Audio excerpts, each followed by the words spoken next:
지금 용산 미군기지 반환 아직까지 크게 징처는 없는 거죠. 뭐 일주일밖에 지나지 않았지만 뭔가 획기적인 변화는 없는 상태죠. 변화가 없죠. 이것은 뭐 장기적인 과제이기 때문에 네. 제가 봤을 때 용산 기지에 그 청와대 집무실이 이전한다 해도 빨리 진척되기는 어려울 겁니다.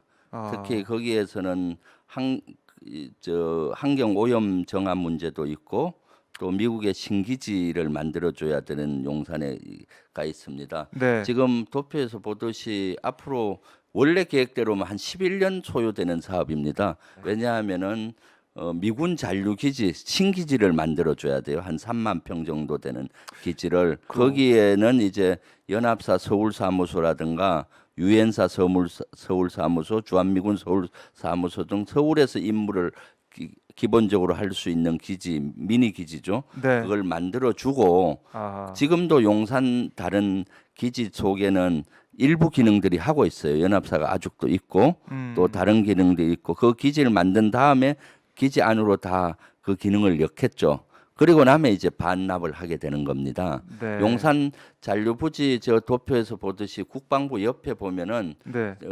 한 3만 평 정도로 하늘색 분야를 그 해놓거든요. 음, 그것이 이제 한 4년 정도 소요되는 사업이고요. 그 네. 다음에 저 반납이 되고 나면은 국토부가 반납을 받아서 7년 정도 걸리는 산업입니다. 지금 한미 간의 협의에서 26년경에 이제 그 잔류기지 공사가 다 끝나면 이제 반납을 하게 되거든요. 예. 그러면 이제 국토부가 그것을 받아서 한 7년 음, 소요가 되어야 완성이 되는 거거든요. 음, 그러면 윤석열 당선인께서 국방부로 가더라도 네. 집무실 이전하더라도 그 조감도에서처럼 이렇게 보이는 데는 상당한 시간이 걸리겠죠. 아마 예. 일부 전문가들은 5년 동안 첫 삽도 못 뜰 것이다라고 어, 얘기를 했는데 아마 예. 무리해서 뜰 수는 있겠죠. 그렇다면은 기존의 여러 가지 문제점을 풀지 못하는 그런 문제가 있겠습니다.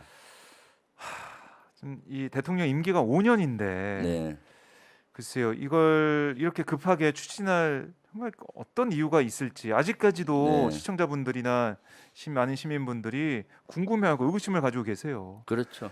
그리고 저는 또 하나의 문제점이 청와대 집무실 이전하게 되면은 바로 옆에 보면 저 하늘색으로 미군 기지 신기지를 만들거든요. 어, 외국군 기지가 네, 대통령이 있는 바로 옆에 불과 2, 300m의 기지를 있다는 것은 우리 네, 국민적으로도 공감대가 필요하고 국민 정서상 맞지 않을 수가 있어요. 음, 그리고 거기로부터 한 300m 앞에 군용 헬기장이 있지 않습니까? 네, 그것은 이제 현재는 한국군과 미군이 사용하고 있는데 음, 대통령이 가시면은 대통령 전용 헬기장이 되잖아요. 미군이 이용하는 것은 저는 맞지 않다고 봐요.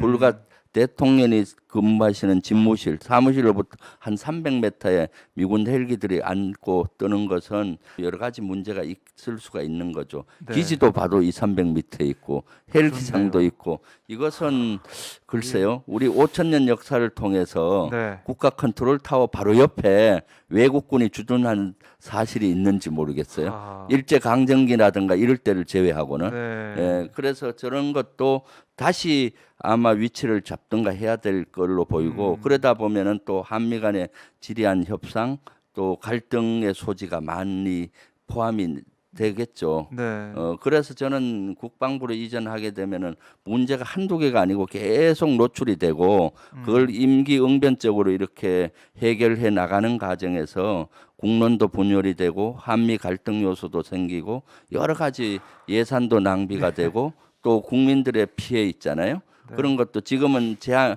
어떤 규제도 안 한다는데 결국 들어가게 되면은 고도 제한이든지 그 비행 금지 구역이든 제한을 둘 수밖에 없는 그래요. 구조이기 때문에 그런 것들을 음, 우려하고 있는 것이죠. 네.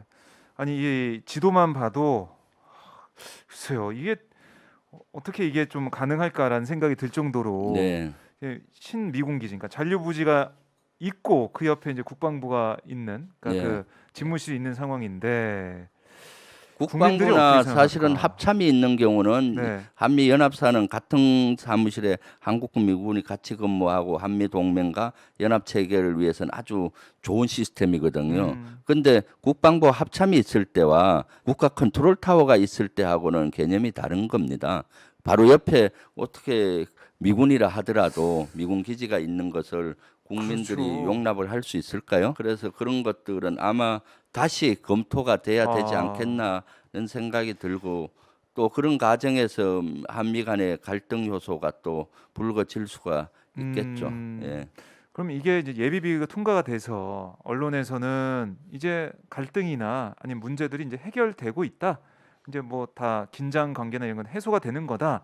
이렇게 좀 보고 있는데 말씀 들어보니까 이제 시작이라는 느낌이 드네요. 좀. 문제점이 시작입니다. 아, 이제 그동안은 시작인가요? 이제 논의만 됐기 때문에 이런 아. 문제점이 있을 것이라 생각 속에만 있었고 네. 이제 행동을 옮기면서 문제점이 계속 나타나고 하나씩 하나씩. 마스터 플랜 없이 갔기 때문에 네. 임기응변적으로 그걸 조치를 할 수밖에 없고 아. 그러다 보면은 뭐 예산도 낭비가 되는 것이고 또 국민 불편도 되는 것이고 여러 가지 갈등이 계속 재현이 되겠죠. 이제 네. 시작이라고 봤기 때문에 저는 참으로 많이 우려하고 있습니다.